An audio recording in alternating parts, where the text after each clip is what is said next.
And welcome back to 843 TV. We're actually at the Beaufort Executive Airport, but we're talking to some real special ladies that work with the county with the special needs and disabilities. And we've got Wanda Mayse with us, joining us now. Thanks for having us and talking with us today. Thanks for having us. We appreciate it's always a pleasure. And you've been with the county for almost 20 years also. Yes, I have.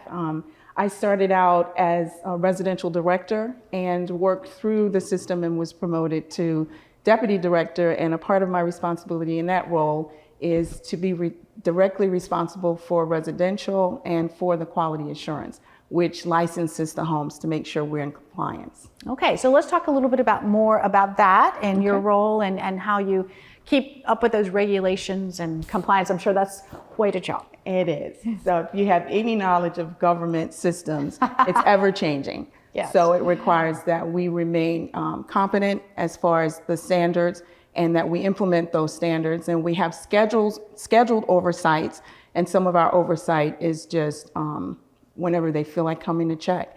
And we welcome that. We want to be transparent, and we want to make sure that the integrity of the program remains intact.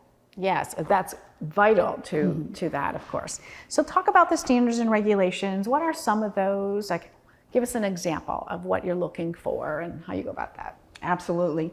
It covers a lot. It's the house itself, how it's structured, the safety of the home, the training of the staff members, and actually the services that we provide. And it's layered. So we have to comply to standards based on Beaufort County, the state of South Carolina, and CMS, Medicaid. And any insurance entities that are linked to the services. Now, the staff that you're sending out, those are also the county employees. Tell us about them. Absolutely, and we are so grateful to be in the county system because it affords us the opportunity to be able to do more for the individuals we serve and for the staff members. So they are county employees. Okay. They all have to have background checks, and they have to have training to be able to implement not just the training, because all of the homes are training homes. They have to be able to provide medical care limited. Each of the individuals have their own doctors, but they have to be able to respond to any medical needs or anything that they have. We do have a nurse, and we triage with the nurse, but they also have to have those levels of competency as well. Yeah, and so we were talking in the other segment, the case managers and so forth.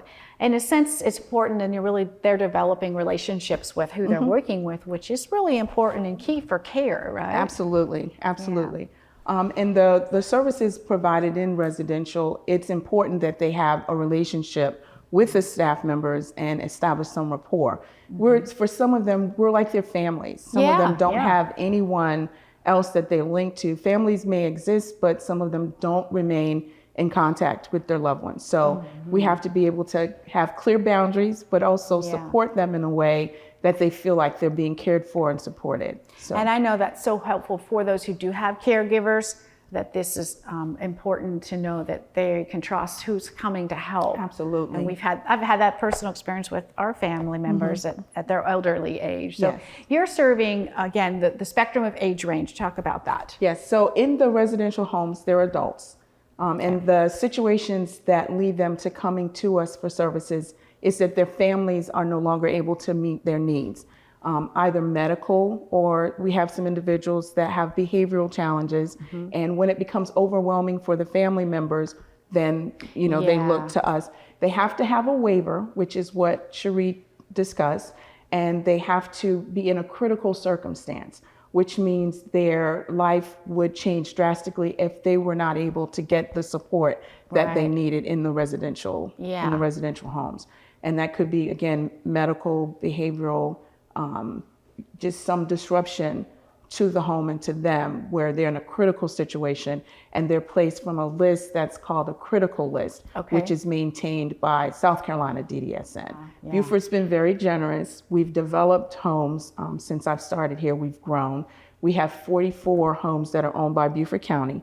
4 individuals reside in each of those homes, and they're staffed 24 hours a day. Oh, wow. So there are different residential homes that we provide different levels. We have SLP, which they live in the community in their own, they have their own contracts with community rental agencies, and we go in and help them on a 24-hour basis based on their needs. Yeah. And we have the CTH2 homes, which are the 4 that I described, and then we have a home like a foster home. Sure. So. Yeah. Well, there's so much that you do and so much to learn that it's difficult to get it all out in one setting. So we appreciate you sharing what you do here in the county, and we're excited to learn everything we did today here with Beaufort County Services. And we thank you for watching 843 TV, where communities come to speak.